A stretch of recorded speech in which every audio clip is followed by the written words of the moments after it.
Hello, hello. Oh, hello. Hello. Did you have a thumb face filter? Did you have something? Did you have is there some kind of crazy filter on your screen? No, you're saying I look like a thumb? That's awesome, bro. Thanks. No, it's the whole, like everything is all blurry. Yeah, there we go. I took it off. Okay, yeah, sorry. I'm like that thumb wars guy.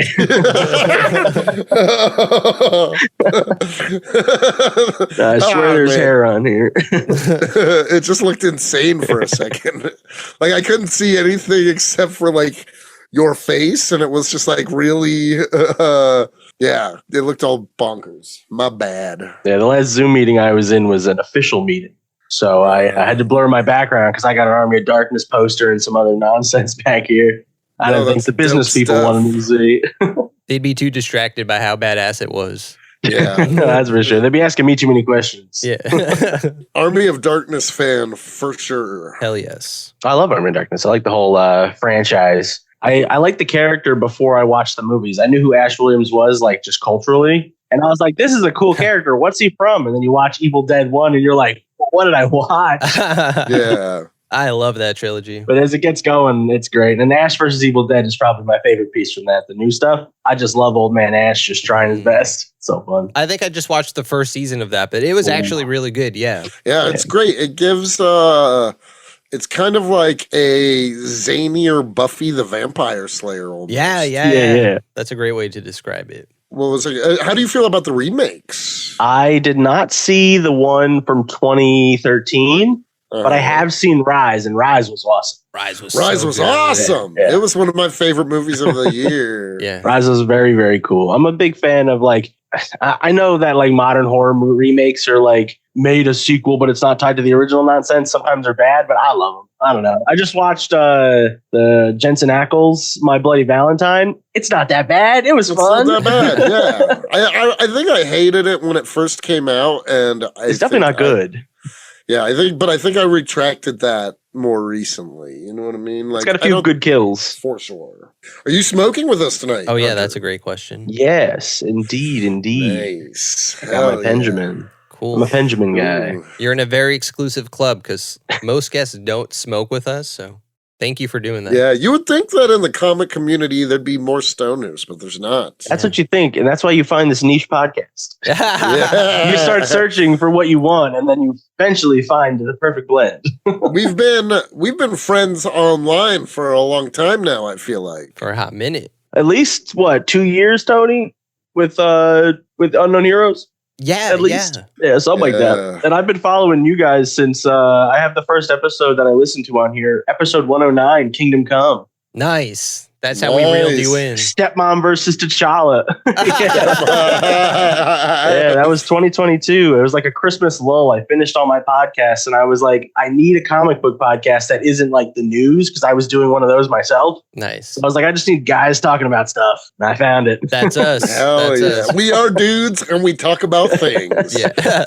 Well, listen, before we go any further, welcome to Comics and Chronic. Today we have a special guest, Hunter van Lierop. He is bringing us Supergroup, his comic on Kickstarter right now with James Santana. Welcome to the podcast. Dude, thanks for having me. Sounds like you're a longtime listener, first-time caller. Yeah, dude. First time, long time. Have you ever been on came into any of the smoke sessions or anything? No, I'm not really great at catching live streams and stuff like that. I'm always doing something during the day, or that's I just forget about it. One of my buddies streams and he's just like, dude, have you been watching? I'm like, no. I just can't catch it during the day, man. Yeah, I feel that. I gotcha. Did we meet in person at Comic-Con? Yeah, dude, I got pictures of you. Hell yeah. We took pictures together, Cody. Come on. Okay, sorry, I had to make sure you guys remembered. No, I was like, for sure it's him, but I already started off on a bad note. You know what I mean? No, it's all good. You and Jake were busy that day, so I was just trying to find Tony because we had to do Superguy stuff. Yeah. So. Yeah, and let's mention that. Let's get that out of the way because it's so awesome. Quick, out of the way. Superguy only exists because of Hunter, really, because he messaged me out of the blue on Twitter. Now I'm saying thank God for the podcast, that you listen to the podcast. You're like, let me hit up Tony. I wrote Superguy because of you. You gave me a chance with your anthology, Unknown Heroes. So I always thank you for that. But here on this episode, I got to thank you again. Thanks. Yeah. No, man, I appreciate that you give me the thanks and appreciation because I feel like I don't deserve it. Superguy is too good. You can't give me any credit for that at all. Yeah, but he wouldn't have a place to exist. Like That's true. Yeah, he was the your catalyst. anthology. Yeah, exactly. Well, I was listening to one of your episodes around the time we were sending out invites, and you offhand mentioned that you wanted to write books, and I was like, let's just make this happen. Fuck yeah. So I figured I'd reach out. I was like, if he doesn't answer, he doesn't answer. But if he does, he's along for the ride. So proof that That's you should awesome. speak your truth into the universe, and someone's gonna hear it, I guess. Exactly. Yeah. Yeah, I got you. I'm always listening. Oh yeah. You're like the government. Nice. Or Jeff only a Bezos. little bit. Ooh, less like that. Yeah, more government left, less Bezos. Yeah, because I don't have money. Yeah, That's I why get we're that, here. That's why we're here. Exactly. Kickstarter, baby. bud. Is yours live right now? It is live right now. We got like 12 days left or 13. I forget how many days are in March. So Nice. we're So we're gonna gonna pump drop this this. episode out. Yeah. So tell our listeners about Supergroup because I want to hear the elevator pitch and I have some The other elevator questions. Yeah, the elevator pitch. If you watched our live stream when we first launched, James tried to do the elevator pitch. I don't think he knows what an elevator pitch is. But basically, the elevator pitch is it's a group therapy for survivors of super incidents. Basically, like when Superman and General Zod fight, people are surrounded, in this chaos. And if they are lucky to live, what do they do with this, event that happened to them? It's not like every day, Superman's punching aliens every day, but, me walking down the street, I don't see a guy get thrown through a building and it collapse every day. So maybe that would make me want to go talk to people about it, similar people in my situations. So it's just group therapy for survivors of superhero incidents. Nice. No, that's such a dope idea. Yeah. And I want to say hats off to the art. It's awesome. Yeah. Oh, yeah, dude. I found Fran while I was working at Android's Amazing Comics in Sable when I was up in New York. Francesco Iaquinta, he is a Italian artist. He was working on a book with Action Lab Entertainment or Action Lab Studios, whatever they called themselves. And it was Sweetheart. And I interviewed the writer for that a while back, and he just told me that Fran was great to work with and he's a great artist. So I said, you know what, this guy usually does horror stuff. I want to reach out to him and see if he'd want to expand his kind of horizons. He was already working on kind of an action Viking thing, and now we had him on this superhero book, and we've been working on this since 2020. Me and Fran and James have been working on this for too long. So just working with him, getting a great artist like him aboard early on. He was the first guy we got in contact with. And immediately, we didn't have anybody else. It's if we don't get Fran, we got to rethink our whole thing. So, okay, so that's interesting. So, if you weren't able to get Fran, how would you approach the comic? Because it feels like the art style is really important to the tone of the story. Yeah, the idea would have still been the same, but I think maybe the dash of humor, depending on the artist, might have been higher, or the action might have been higher. But Fran has a good blend of his deep lines and his kind of framing of the panels. Because there's a few panels in here that are just lingering shots. And I wanted it to kind of feel like it was a breathing world where a lot of the dialogue, it may seem a little frantic sometimes, but it comes from when I'm in a situation, if I'm in at the grocery store and somebody's talking to me and they say something weird, I'm going to comment on it. That's not something you see, So I like to have some of these little, maybe it's a little too much words, but I like to have it in there, just kind of a sprinkle of reality. You would say something like that if this happens. Yeah. Well, I appreciate you saying that, but I tried to pepper in some extra stuff. So if it feels too wordy, that's why. No, I didn't think it felt wordy at all. And in fact, the story felt really grounded in a really cool way. It wasn't something I was expecting, because your Nebulon world, it just feels completely different, I Those are 3 or so years apart. We were gestating on Supergroup in the midst of COVID when we shut down everything at the store, and Diamond wasn't putting books out. Marvel and DC were slowing down their production. And it was just kind of keeping the store alive, doing a little bit of remodeling since we had no bodies in there every day. And me and James would just talk back and forth about what we would want to do once the boom comes back, once Image and Diamond open up again. Yeah. And we came up with the Supergroup idea because James has a lot of experience with group meetings and stuff like that. Not in the same regard, and I'm not going to spill his tea or anything. For sure. But, he's got a lot of that, and I like a good community aspect when it comes to this kind of stuff. Dude, I mean, the concept was really dope. The art is really dope.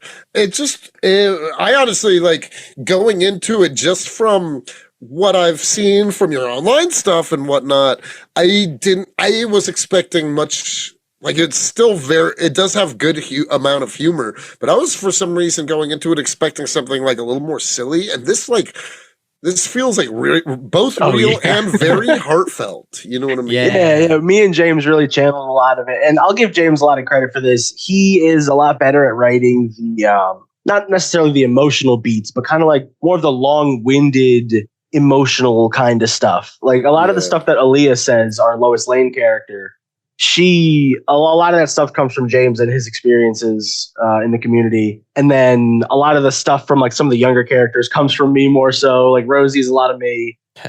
Jerry, the story in this one, in issue 1, we kind of split it up a little bit with like a half introduction to the cast of characters and then like the centralized focus of the issue being Jerry's story. Mm-hmm. A lot of Jerry's story comes from my views on kind of like how friendship and imposter syndrome kind of like mixed together. And that's a nice little touch from me, as opposed to James kind of taking some heavy lifting near the end. No, I just want to say, as someone who's both been to here, okay, this is a dark secret we're giving to the commies. No, I've been to a bunch of meetings before. My mom, occasionally as a teenager, I would like sit kind of in the room, but like outside of a meeting of my mom's meetings when she would go to Alcoholics Anonymous. And then when I was like, I don't know, maybe 18 or 19, I threw an insane house party and broke a door and got the cops called on me and all kinds of stuff. And my parents made me go to a couple meetings then. And it's just like, they're very real. It's very real and like true to life. You know what I mean? The comic is. Yeah, no, I totally agree with Cody. And knowing this knowing how personal it is, like how you're saying both of you and James like injected, real life into it. I definitely felt that. There's, like I was saying, there's like a tone to the comic. It doesn't feel like, for instance, like going into it, like, are you a fan of Damage Control? Yeah, I haven't read too much of the old stuff, but I read the new run from 2020, right around the COVID, like when it dropped and came back, and that was fun. But a lot of the idea from that, like what happens afterwards, did come from like Powerless and Damage Control, like that kind of stuff. Like when that show Powerless was on for season? I remember that. Yeah. I don't know if I know Powerless. Was Ron Funches in that show? It was Ron Funches, Danny Putty, Alan Tiddick, Vanessa Hudgens. It was crazy. Yeah, it was a DC show that they did where it was basically Damage Control, but in the DC world, and it was like loosely tied to the Arrowverse, but they didn't talk about it. Yeah. Wow. That sounds honestly cool as fuck. It was good, but like in a bad way. Yeah. Like everybody in the cast was like really performing, and then the show just like wasn't great. Yeah. In my opinion. Yeah, no, I didn't really. Like it sounds Hunter's absolutely right, because it has like an all-star cast or just a great cast that you would think, like, especially Alan Tudyk, like you always expect him to, kill it, but like, yeah, I don't know. The ingredients didn't add up to something good. So I don't know if this is and we could edit around this if this is a spoiler, I guess. There's a scene in the comic where Atomic Man is on the roof with somebody. And if maybe I'll just be really vague about it. Was it inspired? I guess it's an All-Star Superman. Was it inspired by that like famous Superman scene? Oh, yeah. Just a little bit. I didn't want to like tread on that. I also wanted to kind of make it like my own spin. That's why it's kind of funny when you get to that moment. But it does like kind of hint back to like our Superman is also somebody who's going to help out everybody, even if it's just something small, like something just small as like a conversation. He's going to be there because at the opening of the book, which is on the Kickstarter, it's like just a quick attack, like from Rosie's perspective. She's in the coffee shop. And then Atomic Man shows up and saves the day. But then, it circles back later on, and Atomic Man will be in every issue. Nice. Less so in others, but he's going to make an appearance in every single one. He's kind of like our through line. Nice. While everybody else kind of has their own individual superhero. Like for this one, it was obviously the mix of the Superman character with Atomic Man, but then we had an Iron Man thrown in there near the end. Nice. Yeah. And then in issue 2, the issue 2 character is actually teased. There's another rooftop scene kind of near the end. with a Batman and Robin style character that will be the kind of the center point of issue 2. Nice. Do you have a full arc planned? Yes, we have 4 issues planned for this. If you guys can help us get funded and get all the way to our goal on Kickstarter, we'll be able to fund issue 1. We do have the first 2 issues fully completed. As we said before, this book's been going on since 2020. So we got picked up by a publisher that we're not going to talk about. And then over the course of COVID, there were some issues. And then, we chose to take a little break and, hold on to our contract there. And then they came back and they restructured everything. And if you read between the lines, you can figure it out, but I'm not saying. And they ended up dropping us after fun emails. And we got to retain all the rights. Everything is good. But it took us a while to kind of get it back on board. But then Philbo came by and scooped us up so we can get released. So we did make some headway through the story. So if you guys can get issue 1 funded, issue 2 will be shortly after. It is done waiting. That's really nice. You just need to finish the story. Issue 1 funds issue 3. If you want to think about it like that, if you can get issue 1 done, we're good 3 issues deep in a 4-issue story. How short are we of the goal? We are currently just under 1,000. So we're looking at probably around 1,100 to meet goal, which is not bad. Usually the final week is a big push, and we're doing a social media splurge. So we need to bump those numbers. Appearing on podcasts. Yeah, we're appearing on podcasts. So listeners, aside from Hunter, make sure you subscribe to this Patreon. Or not Patreon, Kickstarter. Get us over to Kickstarter. Philbo Publishing is the people that are heading it up, but me and James are both creators on there. So if you have any questions or concerns about the campaign, you can reach us social media or send us a message in the campaign itself, and we will be happy to respond to you. I was trying to think of another comic that it reminded me of, and then I realized it. Is there any influence from Alex Ross's Marvels? I actually have not read that, but James has. So I'm sure James... The part of it that I take from is Donny Cates' Buzzkill from Dark Horse. Oh, okay. Yeah, that's where I come from. And then Sundowners from Dark Horse as well, Tim Seeley's book. I kind of took those two for my side of it, kind of mixed it with James's side of the damage control and the Marvel stuff. We kind of fused it. Yeah. So how do you guys write as a team? Are you passing scenes back and forth? Yeah, so yes and no. So, we have a lot of phone calls. I know you and Joey probably go through it. You guys are talking on the phone all the time when you have the free time. Yeah. So we would just talk back and forth about certain plots. And then one of us would be like, okay, I'm going to go type up what we just said. And then once you get your eyes on it, we'll move on to the next step. And our next step is putting it into an issue format after an outline's written, where I'll take a bunch of the paragraphs that we write and then just go page 1 and then kind of feel out where I'm at on the paragraph and go, that could be page 1, and then I go page 2, and I just kind of break it down. Nice. And then we'll sprinkle in dialogue for the scenes we want, change up kind of descriptions. We use Google Docs, and we have access to each other's docs or whatever, so it's a lot easier to just message back and forth and highlight each other's work, or use the little comment thing on this should be this way, or make sure to put a period here. This is one super sentence. Do you and Joey have stuff like I know Joey dabbles a little bit in some of the writing aspects of his own stuff. Does he help you out a little bit with your stuff? I know it's not a Superguy podcast, but no, it's awesome. It's okay. No, I definitely write the script, but sometimes what's exactly in the script isn't what was in the final panels, let's say. Joey has some artist interpretation for certain things, and that's how we wanted to make the comic. Not me telling him every little detail about. Yeah, we gave Fran a lot of free space too, because he's done way more books than we have. He's got a awesome bibliography if you can go back in there and check everything out. It's all on the Kickstarter. We'll link everything when we need to, but a lot of his stuff is great. So we kind of we didn't necessarily lean on him per se, but we definitely had him assist. We told him hey man, if our paneling looks weird, let us know. And if you think this would look better, run it by us. We're totally open to you telling us, hey man, this looks weird if I draw it. Yeah. It's cool that you could, it's cool that you could be that open with the artist. I try to open every artist conversation with that. We're working with other people Gasper with World of Nebulon, and I'm working on another book with an artist coming out in October, hopefully. And I really just open up the conversation with, hey, I'm new to this and I really like your stuff. If you think, not that they're going to I tell them just talk to me.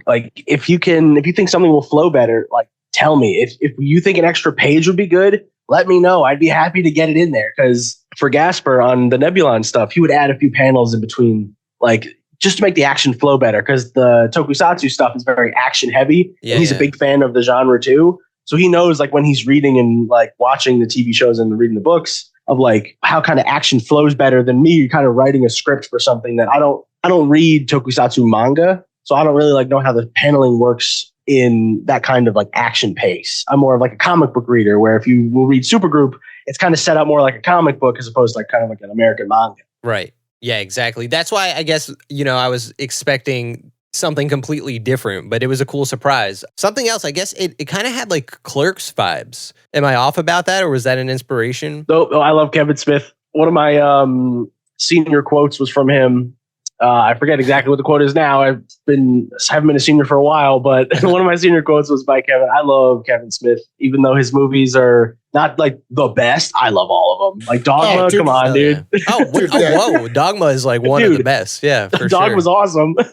No, I think honestly his whole filmography is at least worth watching. Even his worst is like worth watching. What do you consider his worst? Probably like, because Dogma's his best. That's what I would say. oh yeah. Probably like Dogma's Jay and his Silent best. Bob. Yeah. Probably like Jay and Silent Bob 3 as his worst. 3 was good. Oh, wow, I like the reboot. Yeah, I did like the reboot. I didn't love it. I liked it. It was fun. Yeah. I would say that or Red State. State. I haven't seen Red State actually, but I've heard that was good. Are you guys Cop Out fans? Haven't seen Cop Out I either. never seen Cop Out.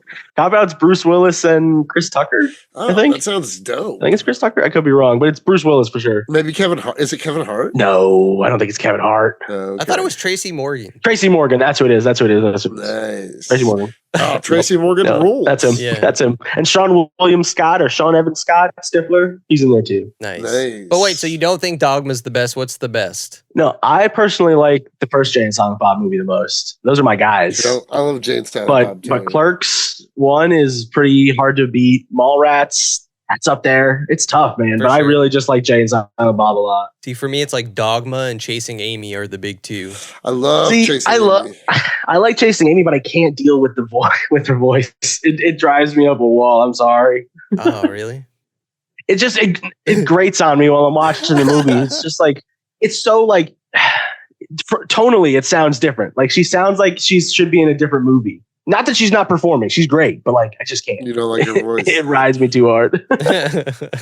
Mallrats, man. Dude, Mallrats is pretty good. gotta love it. My name is Earl, dude. Gotta love him. Yeah. Like I hate like he's such like a piece of shit, his character, but I also really like him. I don't know. Yeah, and I like when he pops up in he's a different character in Chasing Amy, right? He's not the same guy. He's a different character. Yeah. Yeah. I like him in Chasing Amy as well, though. He's fun. Yeah. Yeah. Even though he's pretty much the same, but he's a different Yeah. Yeah. So what are some of your inspirations, not just for this comic, but in general for comics? Oh, for comics, I'm a big Daniel Warren Johnson fan. I absolutely Hell yeah. love what he does with Murder Falcon's probably one of my favorite books of all time. I Hell absolutely yes. love Murder Falcon. That book made me cry. Like I was like, oh my. Yeah. When you see a book like Murder Falcon, when I first saw it solicited, I was actually still working at the comic book store. Wait, was it right before? I don't know. And James was just like, absolutely not. Because at that time, James wasn't like a big, like fun action, like nonsense guy. He was like, besides Marvel and DC nonsense, he was like, his indie books were pretty tight, like in Power Rangers. Uh-huh. But he just didn't like Daniel Warren Johnson at the time, I guess. I don't know. I guess he didn't let Murder Falcon cook until I really just started hammering in a recommendation. Every issue, I'd be like, James, read Murder Falcon. You work here. Read the book. Read the book. You got 10 minutes. I know you do. Read this book. So eventually I wore him down. So good. Yeah. I wore him down. And that's a highlight. Hush is one of my favorite books from Batman, from anybody really. That was one of my first books that really got me into comic books as well. Yeah, same. Yeah, and just so there's that's a good inspiration, not necessarily tonally, but just in general. Like I just love good storytelling. Yeah, for sure. Yeah, Chip Zdarsky is a huge influence as well. His Howard the Duck run blew me out of the park when I first started reading it. I was like, how can you make a book about Howard the Duck? Some nobody at the time. I didn't know, And I was just like, okay, this is just consistently really good. And then you look back and then you start following the creators you really like and kind of pick up the pace on your influences like Jeff Lemire and Chip Zdarsky. If they had a baby, it would probably be me. Nice. I like that. Nice. What are you reading right now? I just finished what's over there? Die from Image, Kieran Gillen, the D&D in real life kind of thing. Ooh. Very, very good dark fantasy, like hardcore nonsense. These kids get stuck in a D&D game and then they get out 2 years later, and then it jumps to when they're 40 and they have to go back into the game. It's very cool. Nice. By the way, right behind Hunter, for our listeners, there's a huge stack of comics, like trades, Oh, yeah. hardcovers. On a stool in front of a arcade console. What is that? Marvel versus Street Fighter? Is that what that Yeah, is? X-Men and Street Fighter, yeah. Oh, that looks so cool. But the stack, it used to be taller and then shorter, but I just run out of room. But yeah, that's like my currently reading pile. I still got to read Space Bandits from Mark Millar. Interesting. Nice. But I'm still currently reading Soul Plumber from the last podcast guys in DC. Different than what I thought. I kind of like it, but I'm also still on the fence. I got to see how it ends. It keeps getting weirder. And then, Soul Plumber from DC Horror. And then The Pedestrian is next. Yes, I'm excited. I read the first issue. I met the boys, but I'm excited to finally finish the whole story. It's great. Then, of course, I'm going to be reading Superguy soon. So yes. Hell yeah. Hey, but we're here for Super Group. And the other Super G in the room. Will there ever be a super group, super guy crossover? Ooh. We've actually talked about it. We've talked about it, but we don't know in what capacity because the worlds are so tonally different. I think a nice little smash 'em up, like a nice little poster, maybe. A poster, and that is the problem with Superguy. If there is a problem, if I have to really, he is perfect. There's a problem, dude. Just admit it. He's a problematic guy. If issue 1, we'll get there. But yeah, like he's so cartoony, like it doesn't fit. It's not a bad thing in either universe. It's just, like I was thinking about that too, because I know other comic creators and they have like tonally different stuff too, and it just doesn't. Superguy, is just, I don't know, he's too silly. It's almost like a Spider-Ham kind of thing. Oh, yeah. We have a crossover print on our Kickstarter page with our artist for Nebulon, Gasper, where he drew Atomic Man in the Nebulon style. And I want to get a reverse print later with Fran drawing the two characters. But I always like the idea of just like drawing a character in the world. Yeah. But I think it would be funny to have Fran draw Superguy versus Atomic Man because they look fairly similar with their colors. Yeah. But one's old and one's just like guy with a gut, like Jack Black as Superman. Nice. So it'd be very cool to see. Very cool to see the matchup on that. Or Atomic Man trying to help Superguy, like just be better in some capacity. That would be fun. He would show up late to the meeting, that's for sure. If he does decide to show up. I actually thought it would be better if Robot Guy showed up. Yeah. To one of the meetings and just started complaining. That would be fun. And they're like, why is this robot here? What the fuck? It could work. You have robots in your universe too. Yeah, we do. We have a robot in issue 1. He's a big bad boy. No, I think you really set the ground for a cool series that I definitely want to check out more of. Cool characters. Like I said, like even Cody said, great art. I love the tone. That's what I'm just going to keep getting back to. Like the tone was really cool. I thought it stood apart from a lot of other stuff I read, but also I feel like I could easily see it under any indie banner out there, like it felt like, it belongs. Yeah. Please, someone pick this up because it does. For it's really sure. Good. You could definitely see this as like a Dark Horse or a Image comic. Yes. That's exactly what I was thinking. The Dark Horse was our first choice. Nothing against Philbo. We love you. But we pitched this in 2020 before Philbo was a publisher. So we have the right to say Dark Horse was our first choice, but only because Buzzkill, Sundowners, Hellboy, like pantheon of like tonally different heroes. It's kind of like where we're going for. And Philbo is launching with that as well. I'll dabble a little bit in there. Phil will appreciate it. Yeah, his universe is Tragedy. That's straight up from Philbo. And Tragedy is not tonally similar, but not distonally similar as well from Supergroup. And we are talking crossover as well with that. So any fans of Philbo, you'll see interconnected crossovers in some capacity or another. So if you fund Supergroup, you fund more content. Just keep it coming. Philbo is a building brand, and he's really working with us. He's doing a lot of the fulfillment himself. He's just like he's one guy with the help of like a few buddies. He's really there's one of these solo publishers that's kind of pushing through, especially during the time of essentially Diamond's downfall. I don't know if you guys have talked about it, but Diamond's going through the ringer. Yeah, we haven't talked about it, but I have heard about this. Yeah. Who does Diamond put out? What did they put out? They used to put out everybody. They essentially had a monopoly. Working for his retailer, sorry to retailer talk. Working as a retailer, they essentially had a monopoly on the comic book industry for distribution rights. And then during COVID, they shut it down, and a few companies left, and then DC was a big one that left. And then that kind of started Marvel and Image and other companies from leaving it as well. And now it filed for bankruptcy. Crazy. It's a change in the industry. I was messaging Tony about it the other day. Like, every time we step into the ring, they got to shoot us back down a little bit. That's really what it feels like. Well, Hunter, listen, before we go, I want to know, well, first of all, if there's anything else about Supergroup that you want to, tell our audience, if there's anything in the Kickstarter campaign that you want to highlight, let it out. Yes, please go over to Kickstarter and look up Supergroup or Philbo Entertainment on there for Supergroup Issue 1. It's a 24-page comic with a little bit of goodies in the middle to fill out some of the spacers for our printer. We're looking to really get out there. We have 3 covers by 3 fantastic artists. The first one is indie superstar Kara Husit. If I'm pronouncing your last name wrong, I'm so sorry. Is it Husit? Next, we have our B cover, which is the one that highlights Jerry and Synthwave. That one's done by Melon. It's an online handle. And then our third one is done by one of the in-house Philbo Publishing artists, Ricardo Silva, artist of Tragedy, the mainline book over there. Nice.